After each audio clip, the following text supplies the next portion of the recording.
राधानगरी तालुक्यातील जोगेवाडी इथं अज्ञात रोगानं दुधाळ जनावरांची तब्येत खालावत आहे।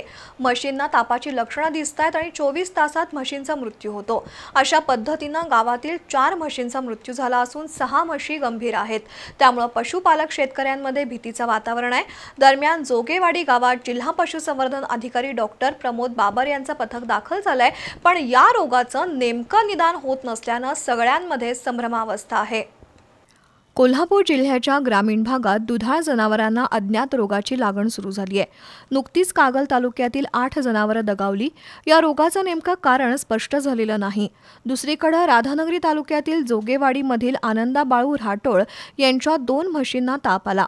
त्यांनी चारा खाणं बंद केलं। अवघ्या 24 तासात 2 म्हशी दगावल्या। अशाच प्रकारे एकनाथ राठोड यांच्याही 2 म्हशींचा मृत्यू झाला।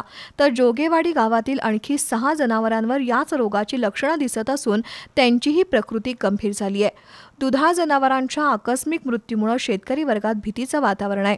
दरम्यान शासनाच्या पशुसंवर्धन विभागाचे अधिकारी आणि गोकुळचे पशुवैद्यकीय अधिकारी शेतकऱ्यांना योग्य मार्गदर्शन आणि सहकार्य करत नसल्याचा दावा काही शेतकऱ्यांनी केलाय।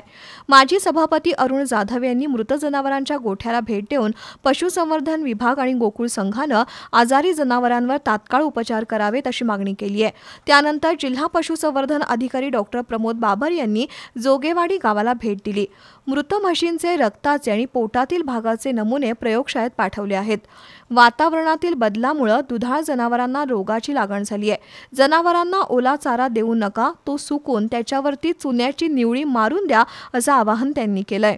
हे जे ओलं गवत जे आहे, ज्याच्यावरती आता स्पोरिलेटेड म्हणजे क्लॉस्ट्रिडियम जे आहे, क्लॉस्ट्रिडियम नावाचा एक जंतू आहे की जो ह्या वातावरणामध्ये उष्णता आणि थंड असे दोन्ही वातावरणामध्ये तो जर्मिनेट होते आणि त्याच्यापासून थोडीशी विषबाधा तयार होते, म्हणजे याला क्लॉस्ट्रिडियल पॉयझनिंग असं म्हणतात। तर त्याच्यामुळे ही इथं जे दिसते ती त्यामुळे दिसायला लागले।